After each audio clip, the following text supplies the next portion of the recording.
रख हौसला तो खुद से एक दिन वो मंजर भी आएगा। कि रख हौसला तो खुद से एक दिन वो मंजर भी आएगा, प्यासे के पास समंदर भी आएगा। यूं थक कर ना बैठ है मंजिल के मुसाफिर, मंजिल भी मिलेगी और मिलने का मजा भी आएगा। तो नमस्कार दोस्तों, आज मैं बीएसटीसी की रीजनिंग आपके लिए कंप्लीट। हम बता दें कि बीएसटीसी में रीजनिंग के कितने क्वेश्चन आते हैं। 50 क्वेश्चन आते हैं रीजनिंग के, जो टोटल आपको दिलाकर जाते हैं 150 नंबर। 50 क्वेश्चन आते हैं बीएसटीसी में रीजनिंग के, वो आपको दिला के जाते हैं कितने नंबर, 150 नंबर। तो दोस्तों, मैं आज आपको जो आकृतियों की गणना है वो पढ़ाने वाला हूँ। मैं बता दूं कि इनसे एक भी क्वेश्चन जो है बाहर नहीं जाएगा, ठीक है। तो मैं आज आपको जो आकृतियों की गणना है उसमें त्रिभुजों की संख्या, जो त्रिभुजों की संख्या के ऊपर जो है हम चर्चा करने वाले हैं। त्रिभुजों की संख्या ज्ञात करने वाले हैं। आपसे एग्जाम में क्वेश्चन दे देता है कि इसमें त्रिभुजों की संख्या कितनी है। तो आप बोलोगे सर ये तो हमने कक्षा 4 में पढ़ लिया था, इसमें तो सिंपल था, एक ही त्रिभुज है। कितने त्रिभुज है? एक ही त्रिभुज है। तो इसको तो हटाओ, ये तो वह देगा नहीं, ठीक है। तो आपको दे देगा कि इसमें सर त्रिभुजों की संख्या बताओ। ओ गुरुजी, ये क्या कर दिया, बीच में एक डंडा खींच दिया। अब सिंपल सा आप इसमें बताओगे गुरुजी एक और दो, दो त्रिभुज है। नहीं बच्चा, इसमें त्रिभुज होंगे कितने, तो आप गिन के देख लेना। मैं आपको क्या बताता हूँ, ट्रिक बताता हूँ। मैं आपको क्या बताता हूँ, ट्रिक बताता हूँ, जिसमें आप त्रिभुजों की जो संख्या है बिल्कुल आसानी से ज्ञात कर सकते हो। कैसी? तो यहाँ पर जितने त्रिभुज है उसमें त्रिभुजों की संख्या को क्या कर देना है, हमें नंबरिंग कर देना है। अब नंबरिंग करने के पश्चात हम इसमें देखते हैं क्या है, एक, और ये क्या है, दो। यानी कि अगर हम इन दोनों को जोड़ेंगे तो कितना प्राप्त होगा, 3। अब 3 त्रिभुज कैसे प्राप्त हुए मैं आपको गिन के बताता हूँ। तो यहाँ से आप देखना, सबसे पहले तो ये देखो, ये पूरा त्रिभुज है, एक त्रिभुज हो गया। उसके बाद में हम देखें, इसके एक त्रिभुज है, इसके इधर वाला हो गया, और एक त्रिभुज है, इसके इधर वाला हो गया। इस प्रकार के आपको जो भी क्वेश्चन मिले, इस प्रकार से जो है आपको ये सोल्व करने हैं। क्योंकि वहां पर अगर आप गिनने बैठोगे ना तो आपका टाइम निकल जाएगा और बाकी के क्वेश्चन आपके छूट जाएंगे। इसलिए आपको ट्रिक याद रखनी है कि जो त्रिभुजों की संख्या को अगर हम जोड़ेंगे तो उसमें जो भी उसमें त्रिभुज हैं सब कुछ आपको क्या हो जाएंगे, ज्ञात हो जाएंगे। चलो हम दूसरे एग्जाम्पल के ऊपर चर्चा कर लेते हैं। आ लो गुरु जी, हमने अब इस प्रकार से ले लिया। अब इसमें मैं पूछूं कि कितने त्रिभुज हैं, तो आप गिन के बैठोगे 1 2 3। तो इस प्रकार से आप त्रिभुजों की संख्या इसमें गिनोगे। लेकिन मैं आपको एक ट्रिक बता दूं कि इनमें से अब आपको क्या करना है। सबसे पहले मैंने बताया नंबरिंग करनी है, तो 1 2 और 3 इस प्रकार से नंबरिंग करनी है।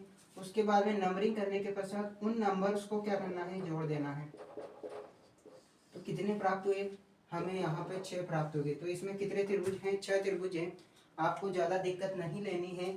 जो त्रिभुजों की जो गणना है वो आज में मैं आपको ख़त्म करवा दूंगा, ठीक है। उसके अलावा जो भी बचेगी उसको मैं कल करवा दूंगा, ठीक है। तो आपको जो है बीएसटीसी में आकृतियों की गणना के ऊपर एक भी डाउट नहीं रहने दूंगा, सारा क्वेश्चन मैं आपके करवाऊंगा, ठीक है। अब हम ले लेते हैं अगला। लो गुरु जी, अब हमने इतने त्रिभुज ले लिया। अब इनमें अगर आप सिंपल सा इधर गिनने बैठोगे तो इसमें कितना टाइम लगेगा आपको, मतलब टाइम बहुत ही ज़्यादा खर्च होगा, ठीक है। तो इसमें जैसे मैंने ट्रिक बताया, आपको क्या ट्रिक बताई, सबसे पहले तो हमें क्या करनी है, नंबरिंग करनी है। क्या करनी है, नंबरिंग करनी है। तो इधर से नंबरिंग करना चालू कर दो, 1 2 3 4 5। अब क्या करना है, जो भी नंबरिंग की है उन सभी को जोड़ देना है, 1 + 2 + 3 + 4 + 5। तो कितने आंसर आए गुरुजी, 15 आंसर आए। तो इस प्रकार से आप त्रिभुजों की संख्या है उनको ज्ञात कर सकते हैं। चलो अब दूसरी संख्या ले लेते हैं। ये तो हो गए सिंपल वाले, ठीक है। तो आपको ये याद रखना है। चलो अब हम ले लेते हैं, ये हमने ले लिया एक त्रिभुज, ठीक है, ये ले लिया, चलो ये ले लिया। अब ये तो मैंने आपको बताया, इसके बीच में एक डंडा खींच दिया।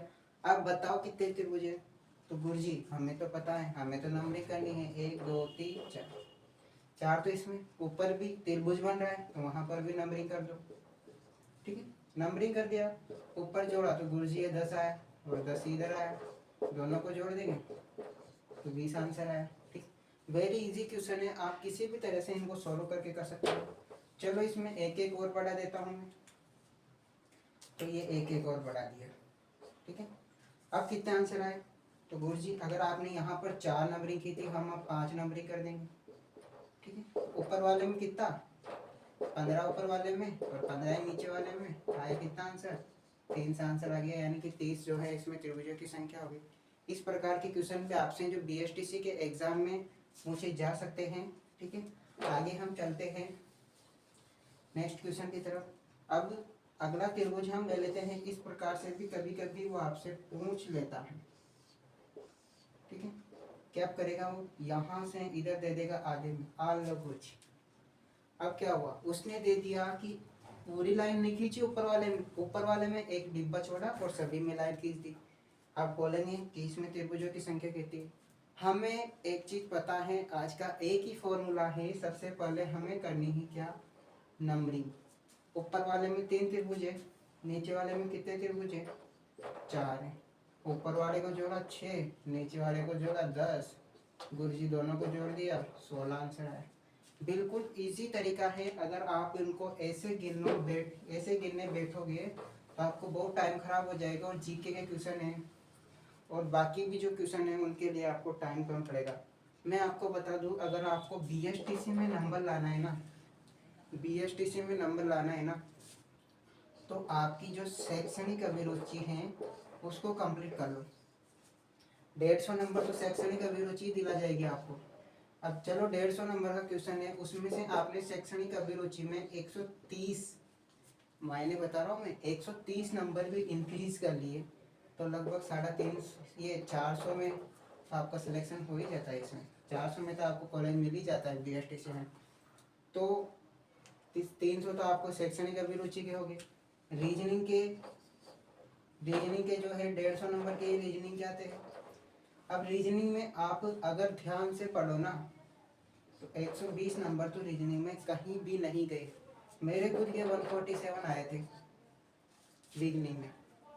तो इसलिए बता रहा हूँ, रीजनिंग ज़्यादा हार्ड नहीं है, बस समझना पड़ता है, वरना सब कुछ सिंपल है रीजनिंग में। और जीके का तो जो है क्वेश्चन देगा कहाँ से कहाँ से कहाँ से, लेकिन आपको जीके का पोर्शन कंप्लीट करना है, क्योंकि आगे भी जीके है, बहुत ही ज़्यादा काम आएगी, ठीक है। ये तो बता दिया मैंने जो है पास होने का तरीका।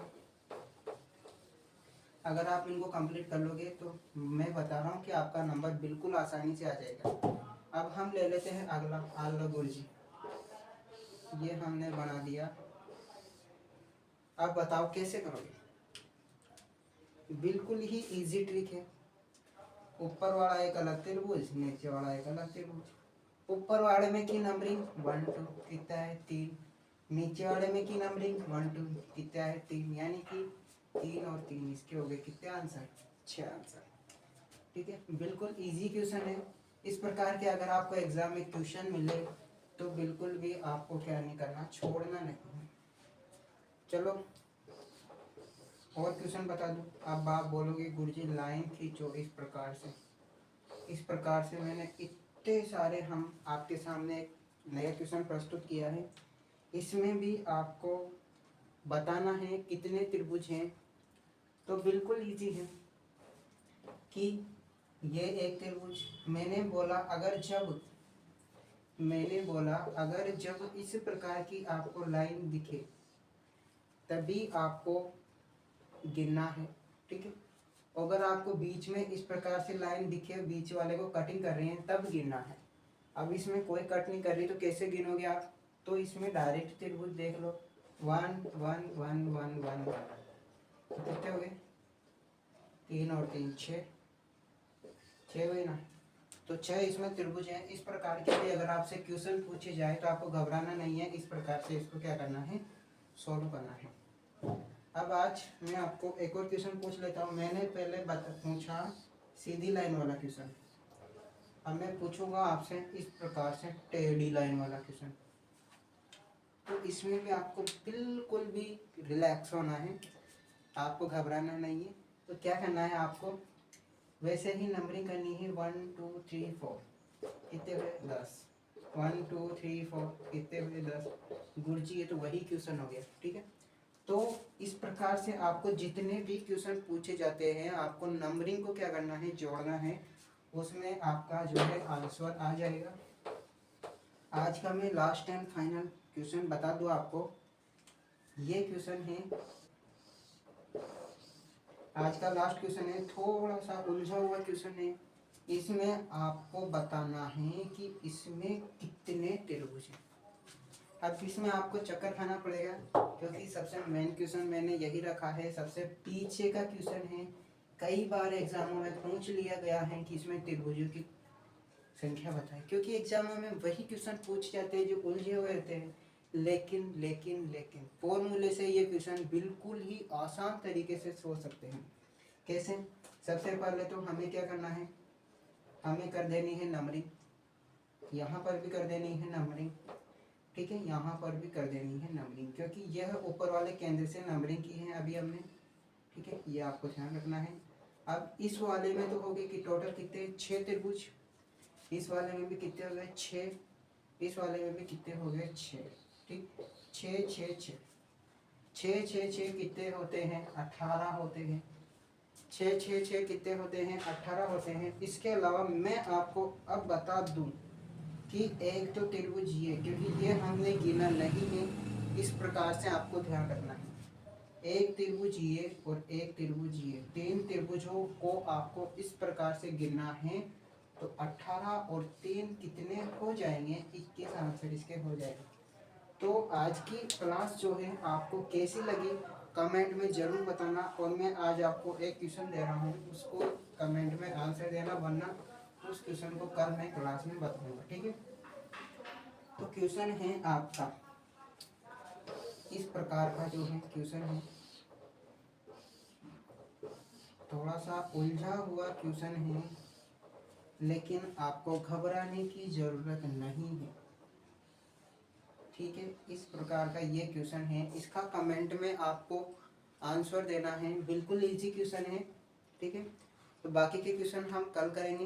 और दोस्तों आज आप सब लोगों ने इतना कमेंट किया सर बोर्ड पे पढ़ाओ, इसलिए मैं आज बोर्ड पे पढ़ाने आया हूँ।